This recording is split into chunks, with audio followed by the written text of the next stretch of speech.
রান্না করা গরম ভাতও খাইয়া যাইতে পারে না। এই হচ্ছে বাস্তবতা, এটা ইতিহাস না, ওকে রিসেন্টলি, মানে কয়দিন আগে আর কি রে। তাইলে বুঝা গেল আপনি ইসলামের লগে দ্বন্দ্ব করে থাইকা লাইবে, আল্লাহর মায়ের দুনিয়ার বা, ঠিক কিনা কর? আল্লাহ যেন হেফাজত করে, সবাই কোনা আমি। তো নবীজি যখন দিনের দাওয়াত দেয়, আমরা এই যেমন বাংলাদেশের প্রধানমন্ত্রী, তখনকার প্রধানমন্ত্রী হলেন মনে করেন আবু জেহেল। তা আবু জেহেলে চিন্তা করলো, খুব খেয়াল করেন সিহন কথা তাই পড়ছি আমরা, আবু জেহেল চিন্তা করলো মোহাম্মদের যে কয় লা ইলাহা লা ইলাহা এর দূর থাকে না গেলেন না ভাইটা আমি কয়াম লা ইলাহা জুড়ে করা লা ইলাহা, এই কথা মানি কি? এই কথা মানি আপনারা কইলাম বুঝছেন না, আমিও আগে বুঝতাম না, মাদ্রাসা ফরনের আগে ওখানে না বুঝি অর্থ কিতা।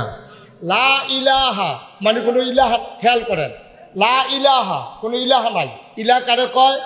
কোনো মাবুদ নাই, কোনো মাশুক নাই, কোনো মাউজুদ নাই, কোনো মাকসুদ নাই, কোনো রিজিক দাতা নাই, কোনো হায়াত দাতা নাই, কোনো মৌত দাতা নাই, নাই বলতে কিচ্ছু নাই। সুবহানাল্লাহ কইতেন না? এটা হলো লা ইলাহা। এবার ইল্লাল্লাহটা কিতা কয়? হ্যাঁ আছে একজন, তিনি কে? আল্লাহ। এখন এই কথাটা যদি হয় তাহলে আইনদাতা নাই, বিধানদাতা নাই, রিজিক দাতা নাই, মৌত দাতা নাই, তাহলে আবু জেহেলের আইনে মক্কা চলে। আপনারা কি শুনেন না এখানে যে ছেলেরা কথা কইলো লগে দিয়া কি আর কোনো মানুষ নাই তার লগে দিয়া? এখন যখন কইলো লা ইলাহা, কোনো ইলাহ নাই, অর্থাৎ কোনো আইনদাতা নাই, কারো কোনো আইন নাই, ইনিল হুকমু ইল্লা লিল্লাহ, আইন চলবে শুধু কার? আল্লাহ। আরে বুঝতে হইল কইেন কার? আল্লাহ। এই কথা যদি কয় অহন আইন চলতে আছে আবু জেহেলে, নবীজি যদি আইয়া কয় আইন চলবে একমাত্র আল্লাহ, তাহলে আবু জেহেল কি আছে না গেছে রে?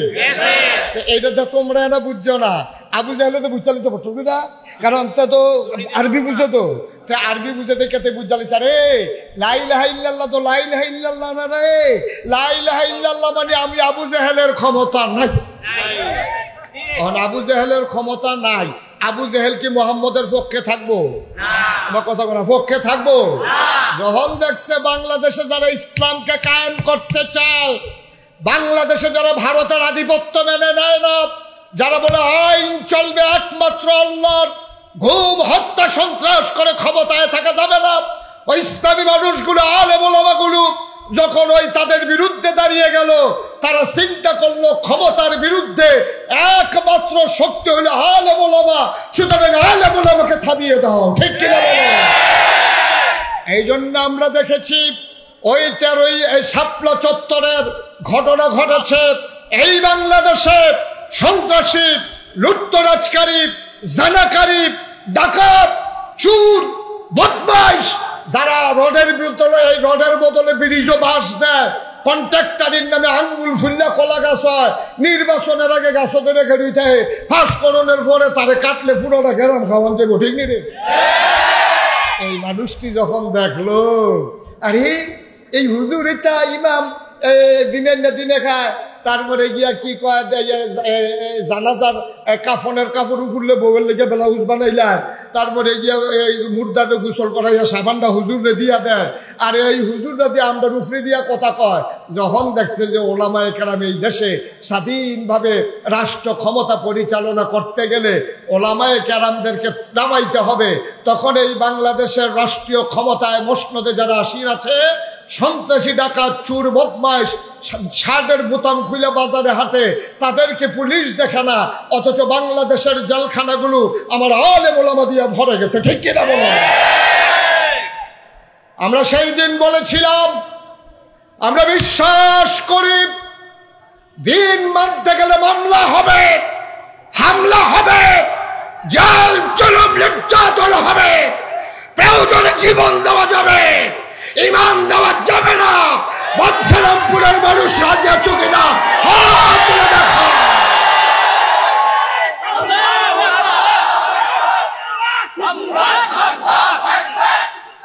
হুঁশিয়ার সাবধান।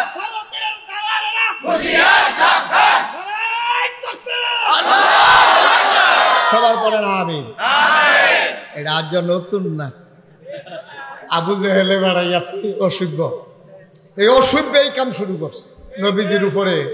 নবীজি বইয়া রয়েছে, কথা মনে আছে নিও, কয় দল না, আবু জাহেল ক্ষমতায়। তখন দেখছে যে নবীজি যখন আসল বাধা, তখন কয় মাইরা লাইলে ভালো হইব।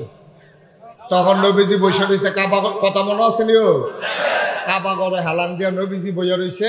আবু জেহেলে আস্তি কইরা টিপা টিপা টিপা টিপা টিপা টিপা তা আইসে নবীজির কাছে। আইয়া দেখে সাইডুগুল যা কোনো মানুষজন নাই, না দেখাতে সাইডো ফেল চাইয়া যখন দেখছে যে কোনো মানুষজন নাই, নবীজির কাছে আইয়া সেরা কে আসনি বালা কই আসে, নবীজি তো সরল বিশ্বাসে বইয়া রয়েছে।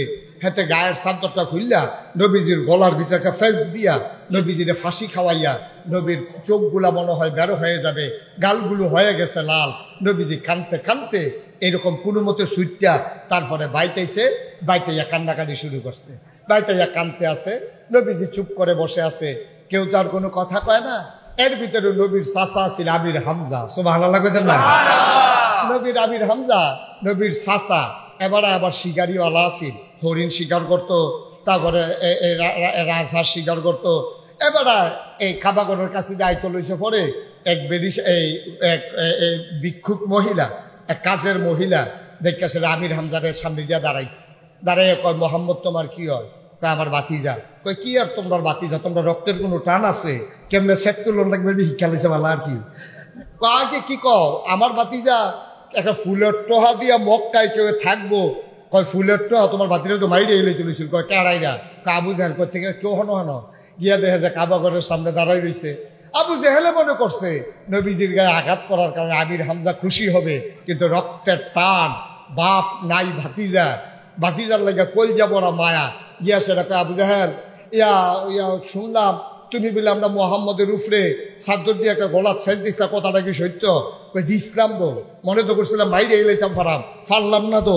এই কথা কইয়া সেরা যখন নবীজি এই কথা যখন বলছে, ওনার পিঠের ভিতরে ছিল তীর ধনুক, ধনুকটারে টান দিয়া বার কইরা একটা ফিটা দিছে, ফিটালার লগে সেরেত কইরা রক্ত ছুটিয়া হাতে উঠা দিছে দৌড়। সুবহানাল্লাহ, সুবহানাল্লাহ কনা দি, জোরে কনা দি সুবহানাল্লাহ।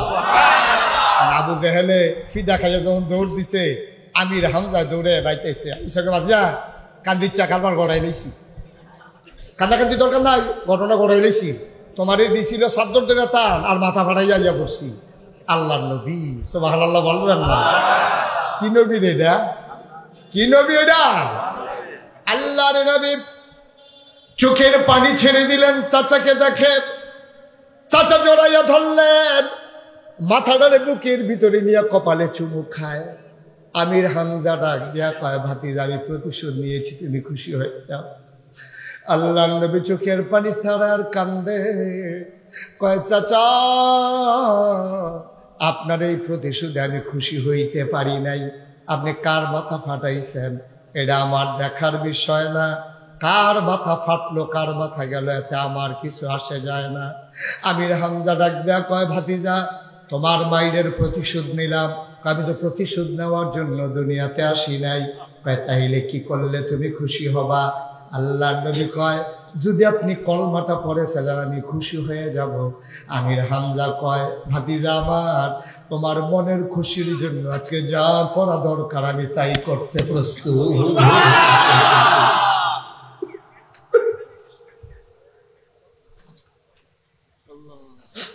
মোহাম্মদরা তোর আব্বা নাই,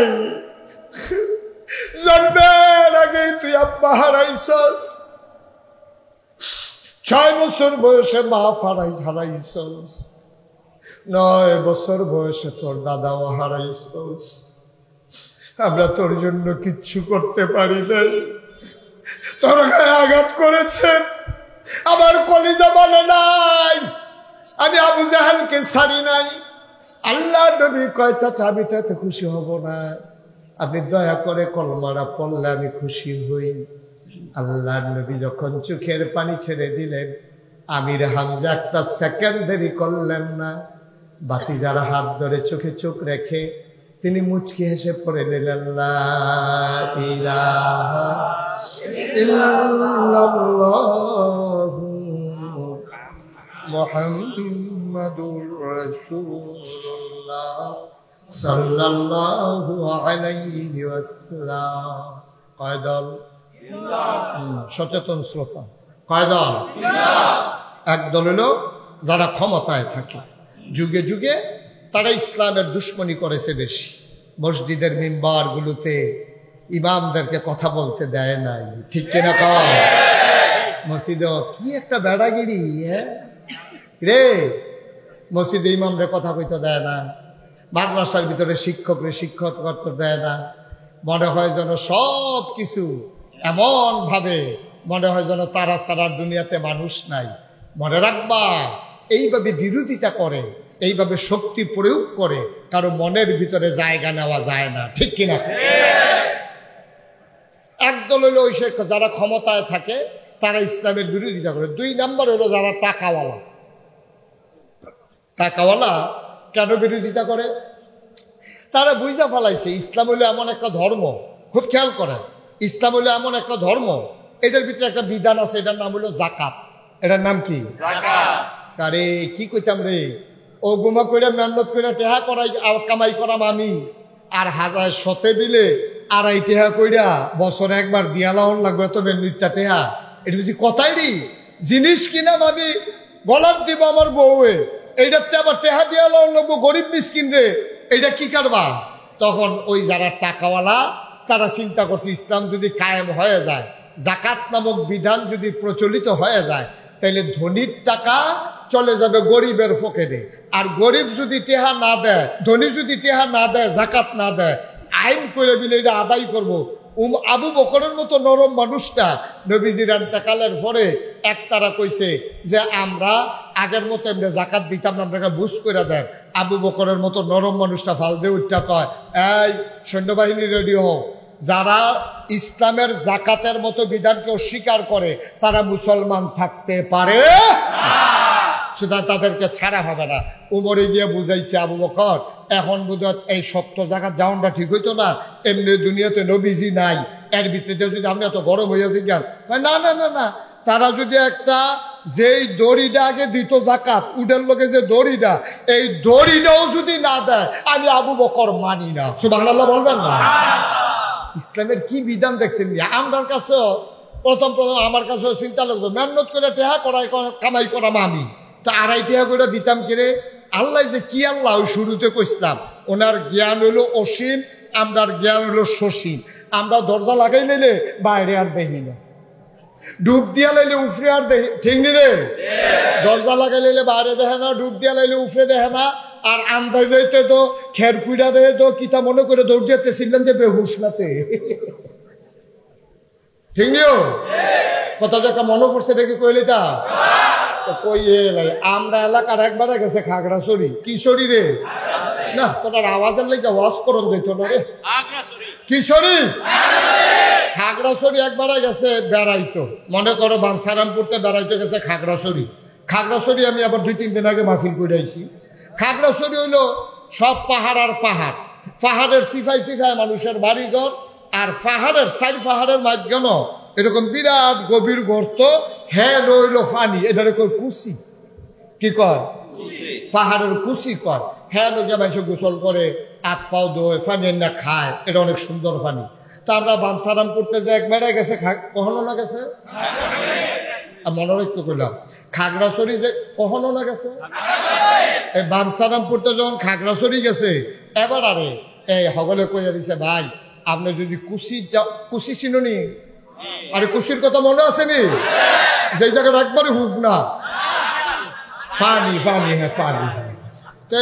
কইছে যে ভাই আপনি যদি কুচি যাওয়ান লাগে দিনও যাইয়ে মাগরিবের পরে কুচির মধ্যে বন্যা আতিয়াইলে তখন মানুষ ফেলে ভাড়া দিয়া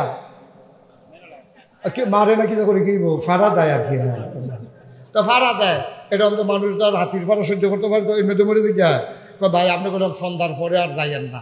হ্যাঁ বেড়ায় একদিন কাম করতে করতে একটু করে সন্ধ্যা ঘন ঘন হয়ে উঠছে, হ্যাঁ বেড়া প্রত্যেক দিন কি আর রাতি হইব, এই কথা মনে করি এবার সন্ধ্যার আগে দিয়ে যখন গেছে, তখন মাথার ভিতরে কি ঘোড়া ঘুরতে আছে না হাতি ঘুরতে আছে, এবার মাথার ভিতরে ঘুরতে আছে। তারা যদি না করলো, আমি যে আইয়া বললাম আবার নিয়ে আঁকিয়া পড়ে মনের ভিতরে তো খালি আঁকিটা ঘুরতে আছে, এর ভিতরে দিয়ে আবার আত্মা দিয়ে যখন ঘুরতে আছে দেখে যে মাথার উপরে দেখে আঁতি খেলে রইছে, ও মা গো করলে আসছিলাম যে ফেহে ফানিয়ে ফুড়া বেহুশ। যেই তারা বাজ বেড়াইতে গেছে, হ্যাঁ তারা দৌড়াইয়া হারিকেন মারিকেন লাঠি সোডা লইয়া সল বললাম লইয়া আইসে বিচার তো কুচির দিকে গেছে, আইয়া দেহে ফেহে ফানিয়ে ফুড়া রয়েছে, জিব্বাটাত কামড় দিয়া রয়েছে, লুল চাইরা দিছে, এবার আরে ফানি টানি রেলে হুশ করছে, কয় ভাই কি দেখছে বেহুশ হলো, কয় আতিটা, কয় আতি কো কয়েছে উঠলে দিয়া চাইয়া দেখে যে খের কুইলা দিয়া রাখছে যে আন্দাইরো আটকা আতির মতো দেখা গেছে। এটা দেখে আবার বেহুশ হয়েছে। এখন যেই কথা মনে আছে নি, যেই কথাটা কইতাম ইসলাম, এখন এই মাথার এই যখন এই টাকা আপনার তো জ্ঞান কম, আপনার তো জ্ঞান কম, এমনি না হুডুর হুডু করো, যখন বললে মনে হয় এবারের মতো বুঝুন না নাই, তুল্লা দিলে আগে কোনো চিন্তা না, কিতা তুল্লা দিলে এটা মাইকে কম যেত না, ঠিক কিনা কম আলাপও লাগাই দিয়ে দেখবেন বাতাল করে লাইতে আছে, যদি কোনো ঘুষলের কয় বরস কবি বলি লুঙ্গি বালা না আইতে আসি, ঠিক কিনা কম এত আলাপ না। এখন ইসলামের বিরোধিতা 2 নম্বরে করছে গরিবে না টেহাওয়ালা, টাকাওয়ালারা বিরোধিতা করছে ওই যে জাকাত। আমরা তো আহল আমরা তো বুঝতেছি টেহা নিজে গেটি আছে, আল্লাহ যে সকলের চিন্তা করন লাগে। ও সহজ করে কই, এখন ধনীতে 100 টাকায় বছরে 2.5 টাকা বার করে লাগবে, এই 2.5 টাকা বার করে বছরে 100 টাকায় 2.5 টাকা করে বার করিয়া এই টাকাটি জমাইয়া যারা গরিব তারারে আবার গাই কিনা দিব, ঘর তুল্লা দিব, দহান দিয়া দিব, তারা আবার সুবহানাল্লাহ কয় না রে।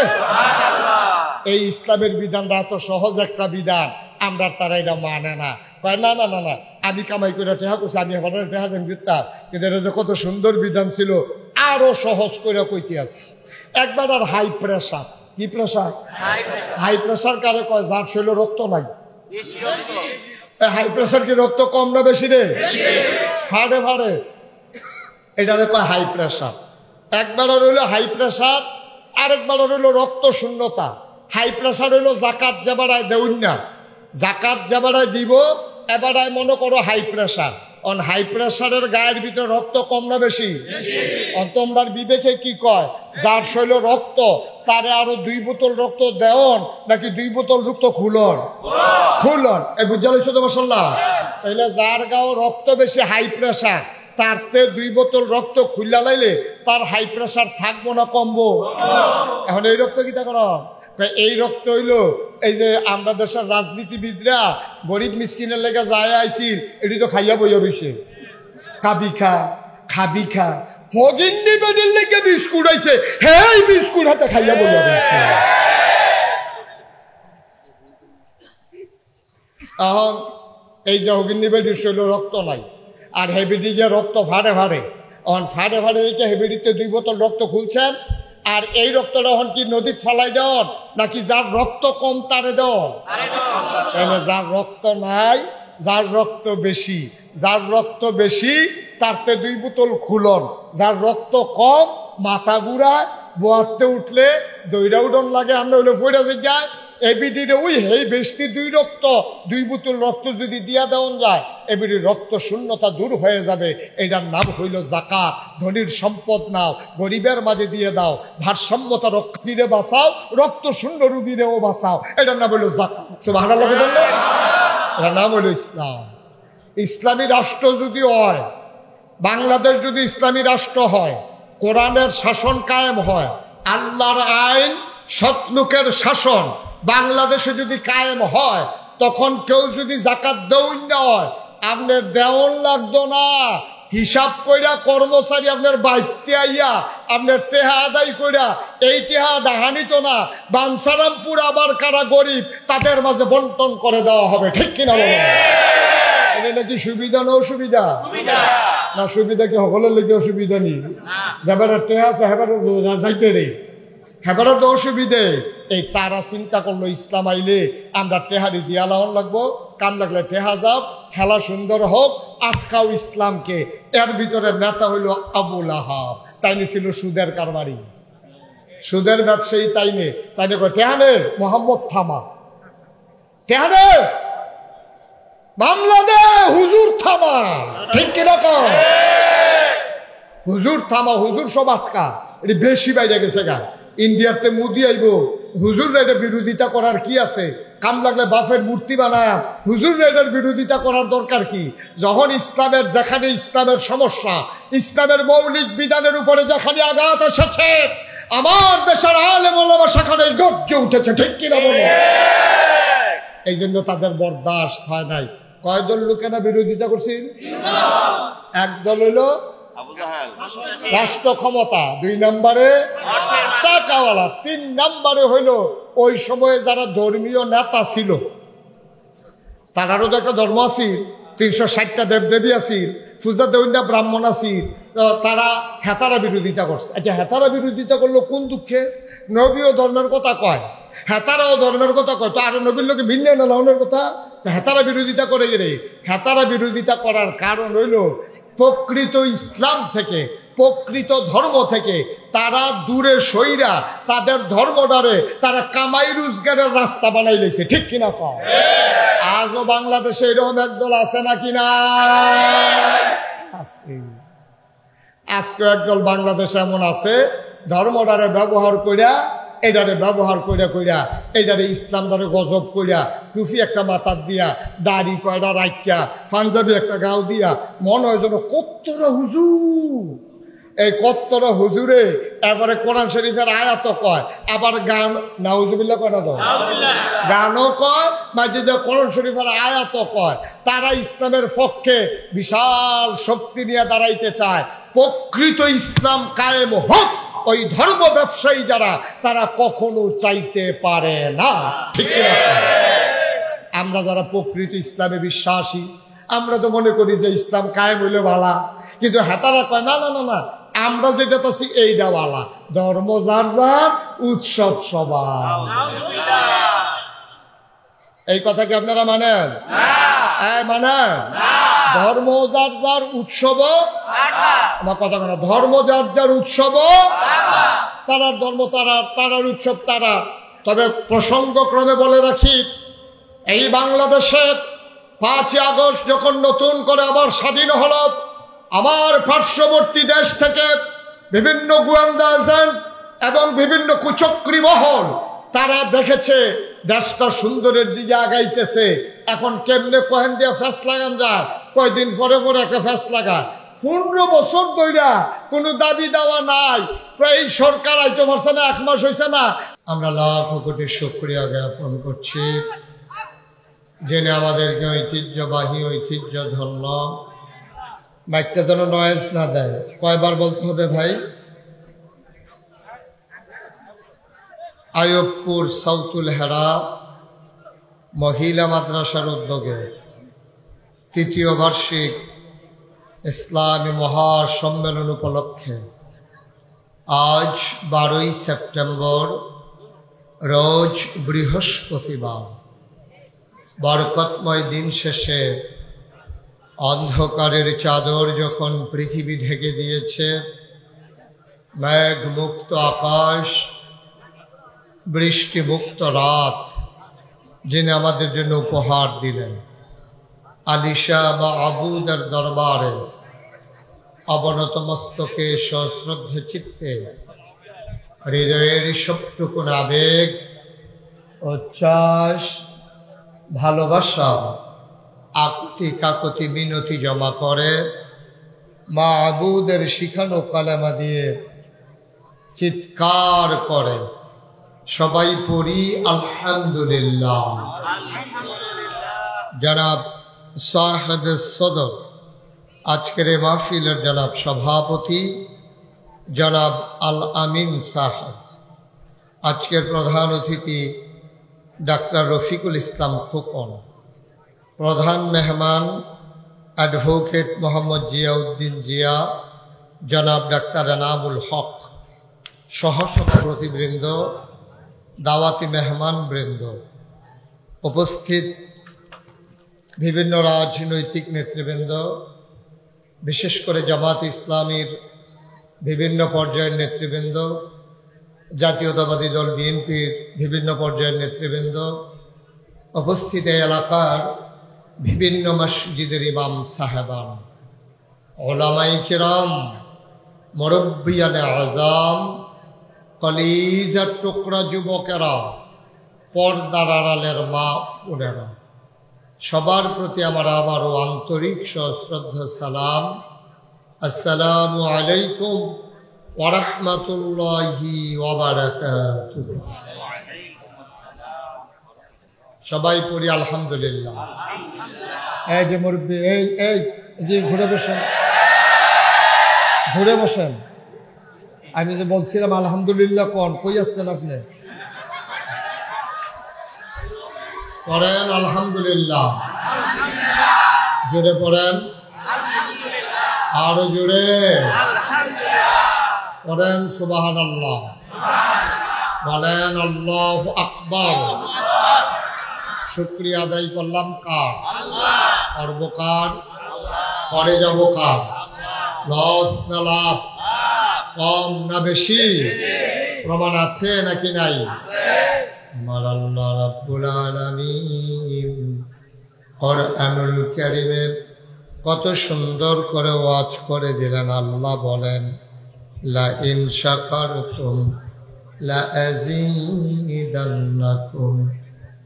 দুনিয়ার মানুষ নিয়ামত পেয়ে যদি শুকরিয়া আদায় করবে, যেই নিয়ামত পেয়ে শুকরিয়া আদায় করবে, শুকরিয়া।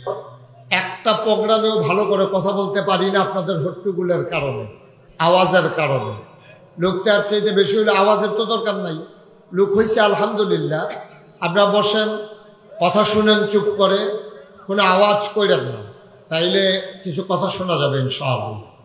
আল্লাহ যেন কবুল করে, সবাই পড়ে আমিন। শুরুতে আল্লাহর কাছে দয়া চাই, আপনাদের কাছে দোয়া চাই।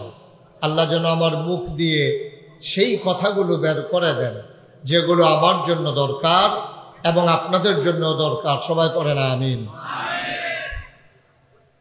বন্ধুগণ, আল্লাহ তাবারক ওয়া তাআলা এই দুনিয়ার ভিতরে আমাদেরকে যখন পাঠালেন, পাঠানোর পরে আমাদের জ্ঞান হলো সসীম। খুব খেয়াল করে শুনেন, আমাদের জ্ঞান হলো সসীম, সীমাবদ্ধ।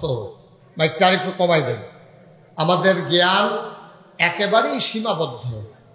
এই সসীম জ্ঞানের অধিকারী মানুষগুলো জানে না আগামী সকালবেলা সে ঘুম থেকে উঠবে কি উঠবে না, কেমন করে তার জীবন চালাতে হবে, কি হবে তার রিজিক, কেউ জানি না আমরা। কিন্তু আল্লাহ অসীম জ্ঞানের অধিকারী, তিনি আমাদেরকে মানুষ করে পাঠানোর পরে কোন পথে গেলে জান্নাত, কোন পথে গেলে জাহান্নাম, কোন পথে গেলে লাভ আর কোন পথে গেলে লোকসান, কোন পথে ভালো, কোন পথে মন্দ, কোন পথে কল্যাণ, কোন পথে অকল্যাণ, কোন পথে শিরক বিদআত, কোন পথে তাওহীদ রিসালাত, কোন পথে কুফর আর কোন পথে ইসলাম জানানোর জন্য যুগে যুগে আল্লাহ তাবারক ওয়া তাআলা নবী এবং রাসূল পাঠিয়েছেন। এই নবীদের মাঝে যিনি সবার সেরা, যিনি সবার শেষ, তিনি হলেন আপনার আমার নবী, নবী মুহাম্মদুর রাসূলুল্লাহ। নবীর নাম শুনলে কি পড়তে হয়? সবাই পড়েন, কি পড়তে হয়? এই ছেলে, এই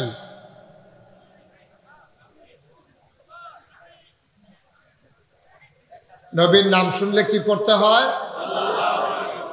দুই একবার না বারবার, দুই একদিন না প্রতিদিন, দুই এক সপ্তাহ না প্রতি সপ্তাহ, দুই এক মাস না 12 মাস, দুই এক বছর না সারা জীবন আমরা পড়ব সাল্লাল্লাহু আলাইহি ওয়াসাল্লাম। ও মুসলমান,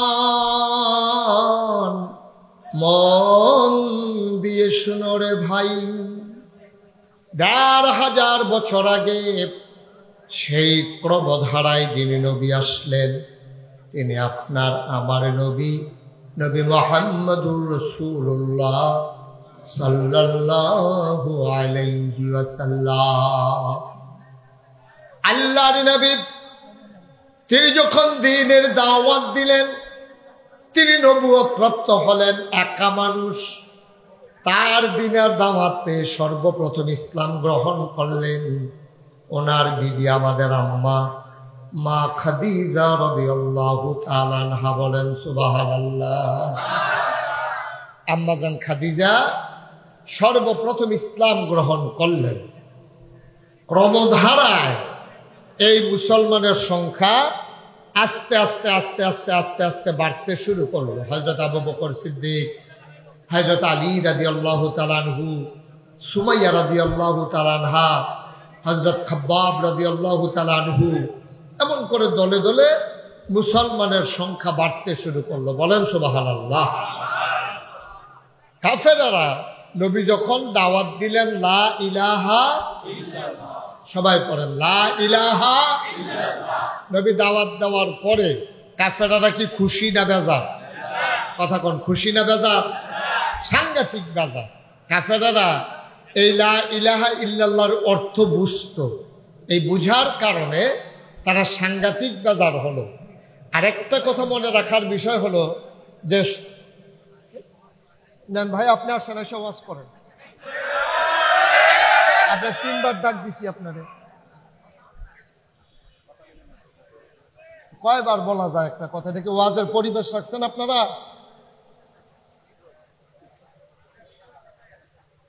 মঞ্চে বৈশা বৈশা আপনার কথা বললে, সামনে কথা বললে তো আমরা আনছেন কেন আপনারা? আর বন্ধ না যে শুধু ফলাফাইন, এবার ফলাইন মানুষ বুঝছে না কইয়া লাইছে। হ্যাঁ, 15-20 মিনিট চলে গেল, আমি একটা পরিবেশই করতে পারলাম না আপনাদের জন্য। প্রচন্ড গরমের মাঝে কত দূর থেকে লোক আসছে, এক একজন মানুষের অবস্থা কি গরমে। আপনি 1000 টাকা দিয়ে একজন লোককে বসাই রাখতে পারবেন? কোরআনের মহব্বতে মানুষগুলো আসছে, আর আপনারা যদি সুযোগ না দেন তাইলে কি দরকার ছিল মাহফিল করার? পড়েন আলহামদুলিল্লাহ। তিন পতন নিস্তব্ধতার মাঝে কথা হবে, আর আমার কলিজার টুকরারা আমি যখন যেটা বলবো আওয়াজ করে জবাব দেবা ইনশাআল্লাহ।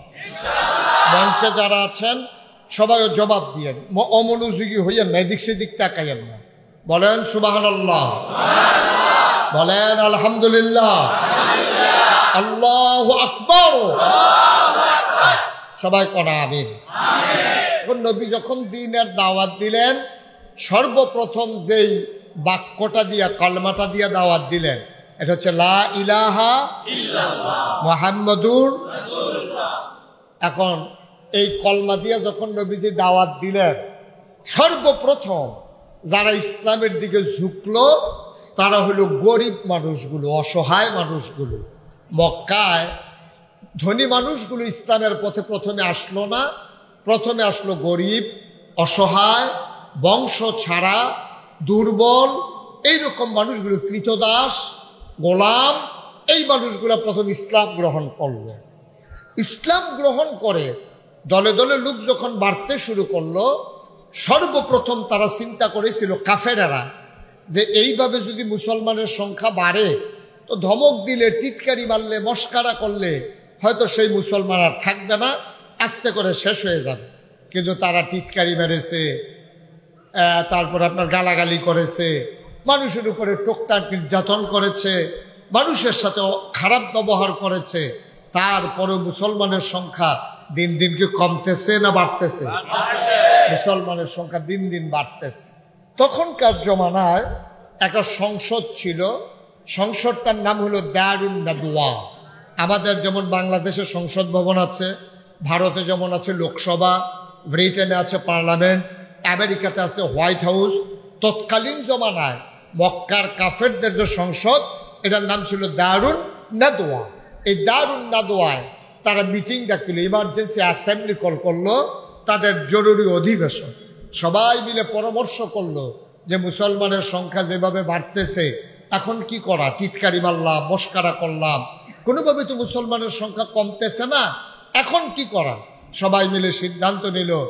আফসোসের বিষয় হলো, ভয়ের বিষয় হলো, কিছুদিন পরেই হলো আমাদের হজ। কি কথা বলেন? কি হজ? তো হজের ভিতরে শুধু তো মক্কার লোক থাকবে না, হজের ভিতরে তো অন্য জায়গা থেকেও লোক আসে। সৌদি আরবে যখন হজ হয়, বাংলাদেশ থেকে লোক যায় নাকি যায় না? ইন্ডিয়া থেকে, পাকিস্তান, ইন্দোনেশিয়া, মালয়েশিয়া, সব জায়গা থেকে লোক যায়।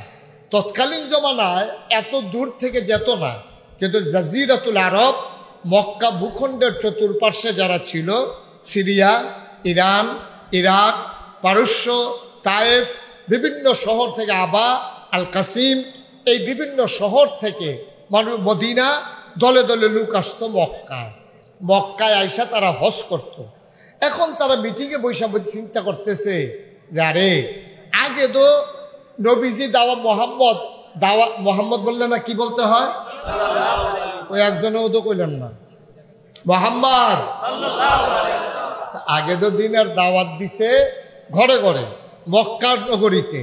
এখন যে হজ করতে বাইরের লোক আসবে, আর মোহাম্মদ যদি এই দাওয়াত দিতে থাকে, তাহলে এই ইসলাম তো আর মক্কায় থাকবে না।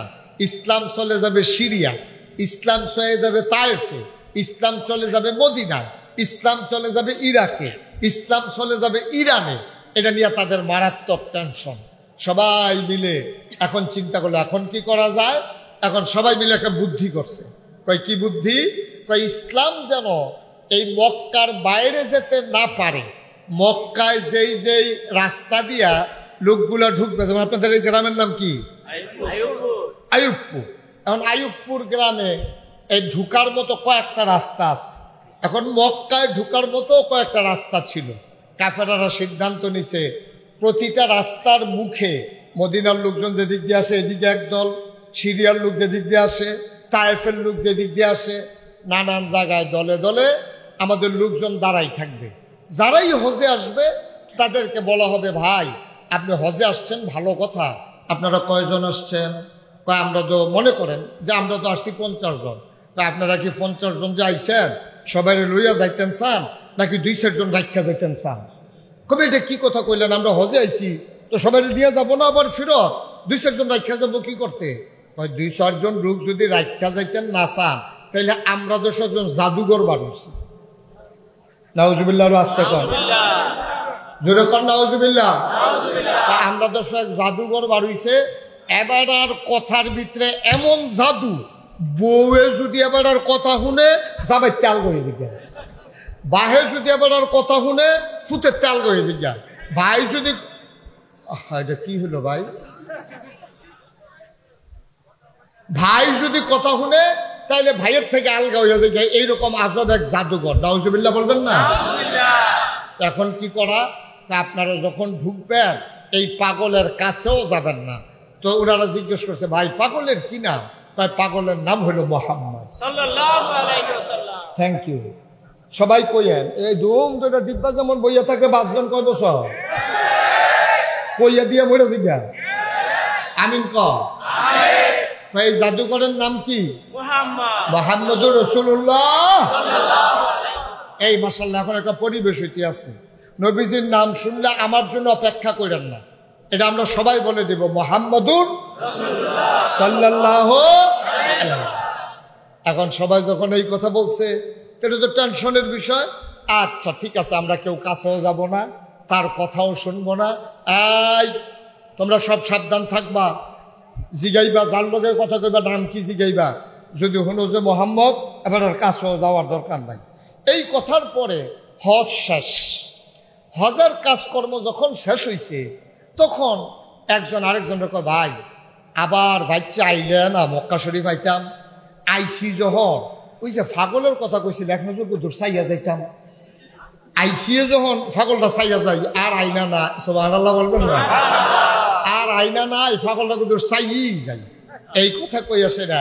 এখন একজন আরেকজনের জিগা, ভাই এই যারে পায় তার ভাই মোহাম্মদের বাড়ি কোনটা? ভাই এই কথাটাই আর কইয়েন না।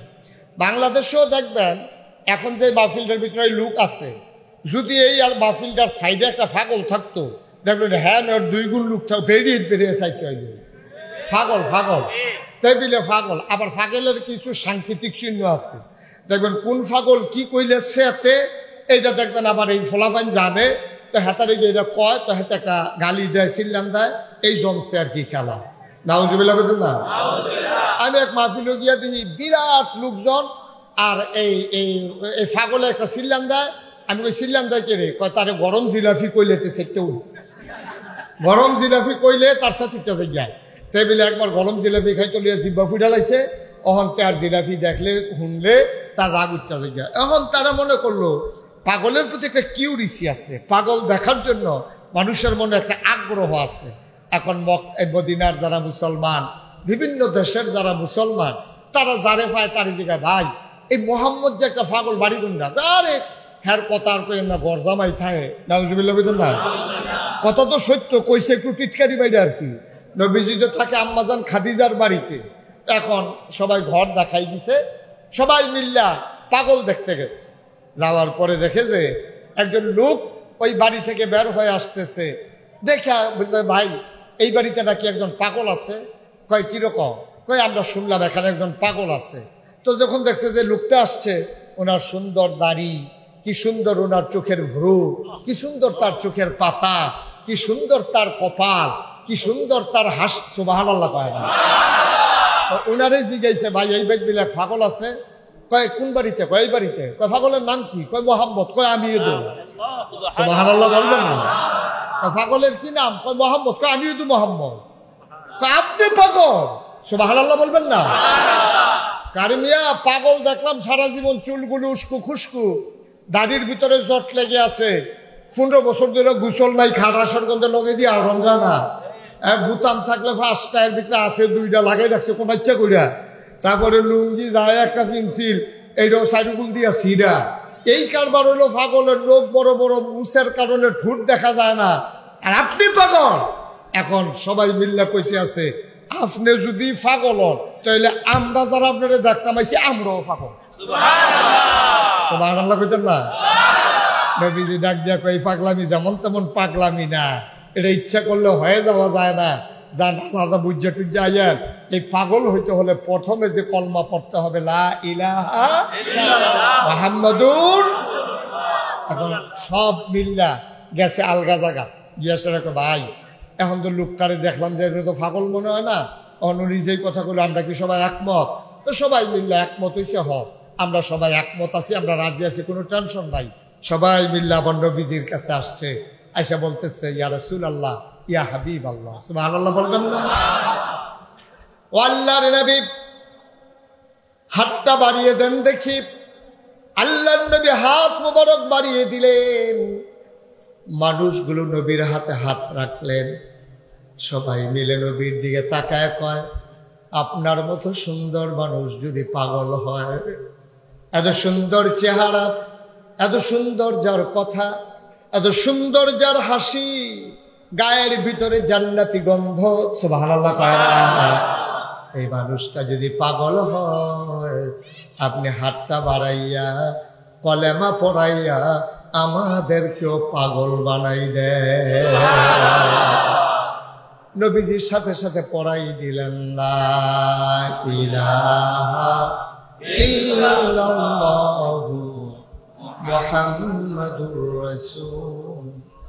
মহব্বতের সাথে পড়েন লা ইলাহা ইল্লাল্লাহ, লা ইলাহা ইল্লাল্লাহ, লা ইলাহা। চিনি দেওয়া, চিনি সারা বলছিলাম, চিনি দেওয়া।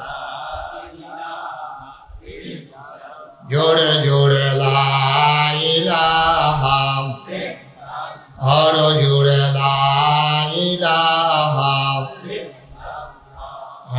লা ইলাহা, লা ইলাহা, মাশাআল্লাহ লা ইলাহা।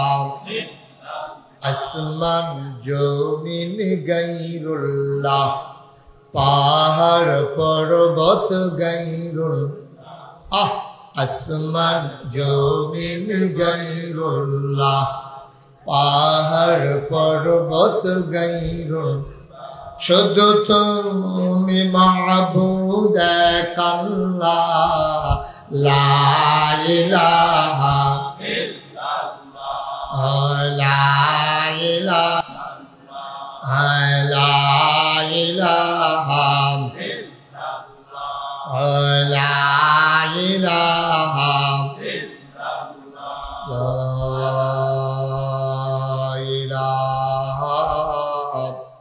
ইল্লাল্লাহ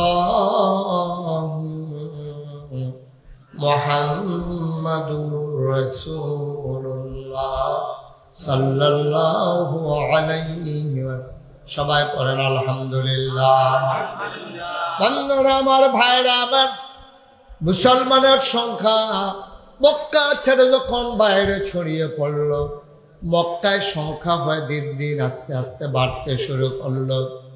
কাফেরেরা চিন্তা করলো কথায় হবে না, টিটকারি মস্কারাতে হবে না, অনেকভাবে বুঝানো হলো, কোনোভাবেই যখন কাজ হলো না, আবার কাফেরেরা নির্যাতন শুরু করে দিল। নতুন করে যারা মুসলমান হলো তাদের উপরে অকথ্য নির্যাতন শুরু হয়ে গেল। বলেন নাউজুবিল্লাহ। হযরত খাব্বাব রাদিয়াল্লাহু তাআলা আনহু ইসলামের একজন নির্যাতন সহ্যকারী প্রথম দিকের মুসলমান, আমিরুল মুমিনিন, খলিফাতুল মুসলিমিন হযরত ওমর যখন ক্ষমতার মসনদে আরোহী, তিনি মাঝে মাঝে সাহাবাদেরকে ডেকে বলতেন, আমাকে নসিহত করেন, আমি যেন ভালো থাকতে পারি, আমি যেন খারাপ হয়ে না যাই। দেখেন কত বড় কথা। ইসলামের দ্বিতীয় খলিফা, জান্নাতের সুসংবাদ প্রাপ্ত দ্বিতীয় মানুষ, আমিরুল মুমিনিন খলিফাতুল মুসলিমিন হযরত ওমর রাদিয়াল্লাহু তাআলা আনহু, যার ব্যাপারে নবী বলেছেন, আনা খাতামুন নাবিয়্যিন লা নাবিয়্যা বা'দি, আমি হলাম সর্বশেষ নবী, আমার পরে আর নবী নাই। বলেন সুবহানাল্লাহ। এত বড় মানুষটা দুনিয়ায় থাকতে জান্নাতের যিনি সুসংবাদ পেয়েছেন 10 জন মানুষ, তার ভিতরে দ্বিতীয় মানুষ হযরত ওমর। ওমর একদিন খাব্বাব রাদিয়াল্লাহু তাআলা আনহুকে মসজিদে নববীতে ডেকে পাঠালেন। উনি আসলেন, হযরত ওমর বলে, আপনি পাঞ্জাবির একটু খুলেন দেখি। ওমর জানতেন ওনার পিঠের কি অবস্থা। পাঞ্জাবিটা খুলে দেওয়া হলো। উনি বললেন, আমার দিকে একটু ঘুরে বসেন। হযরত খাব্বাব রাদিয়াল্লাহু তাআলা আনহু ওমরের দিকে ঘুরে বসলেন। তিনি তাকায়া দেখলেন পিঠের ভিতরে এরকম পোড়া পোড়া ছোট ছোট গর্ত দেখা যায়। ওমর হাত আর চোখের পানি ছেড়ে দিও ঝরে কান্দে।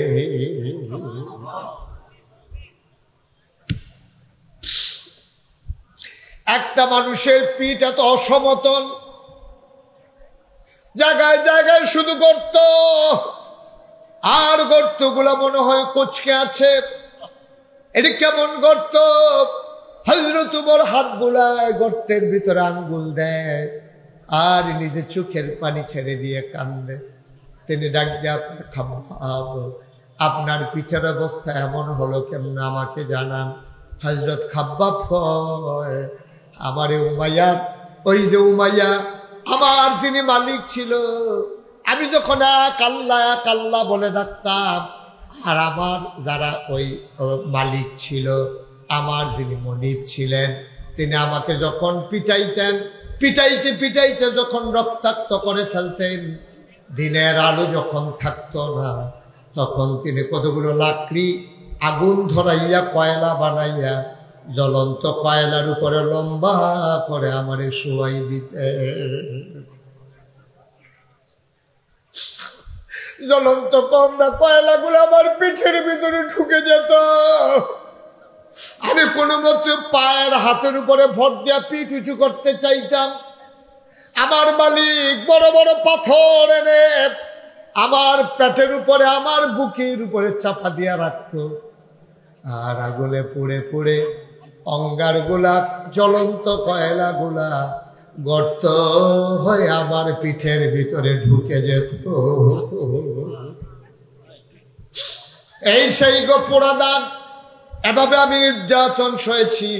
ওমর রাদিয়াল্লাহু তাআলা আনহু হাউমাউ করে কাঁদতেন।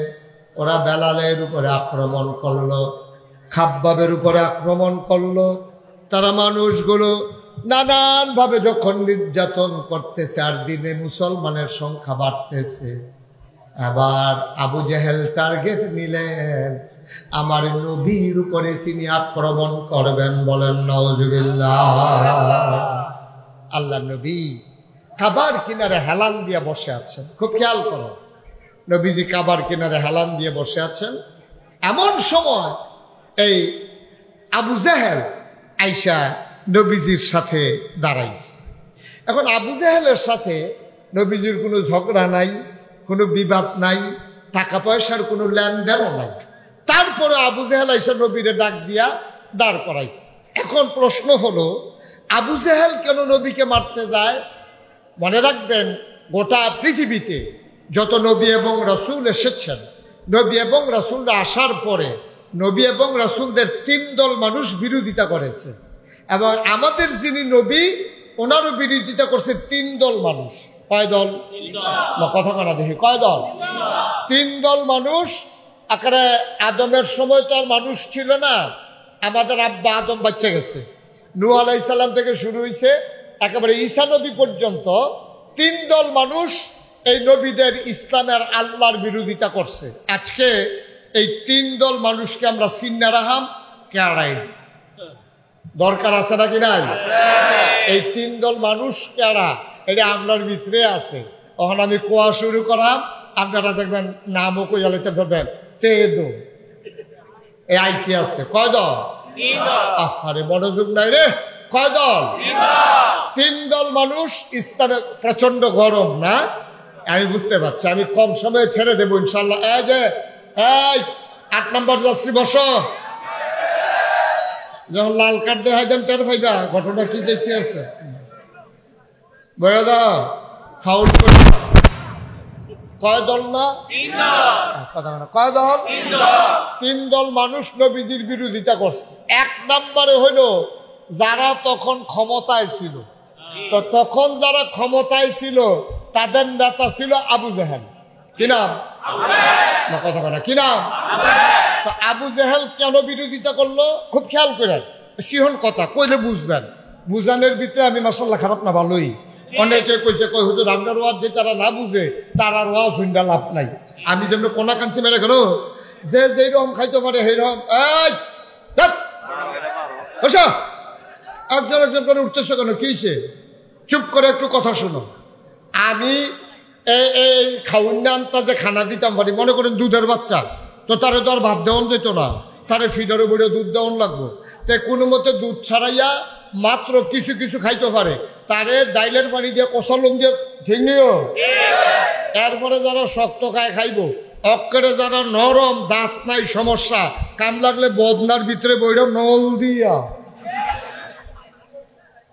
মার হাবা কানা দো একেবারে বুঝ মতো কথা লইয়া বাজ যাবেন। কয় দল না? কয় দল না? পক্ষে না বিপক্ষে? তখন 1 দল হইল রাষ্ট্রীয় ক্ষমতা, রাজা বাদশাহ যারা থাকে তারা 1 নম্বর ইসলামের বিরোধিতা করে, অহনো করে, আগেও করছে, লেখা রাখেন সামনের দিনও করব। ঠিক কিনা কন? কারণ যারা ক্ষমতায় যায় তারার কাছে ইসলামের চাইতে ক্ষমতা বড়। ঠিক কিনা বলো? কাম লাগলে ইসলাম দাঁড়াত লাগো, তারা ক্ষমতায় থাকলে সারে। যারা ইসলাম রে সাইড কইরা ক্ষমতায় থাকতে চায়, ইতিহাস প্রমাণ করেছে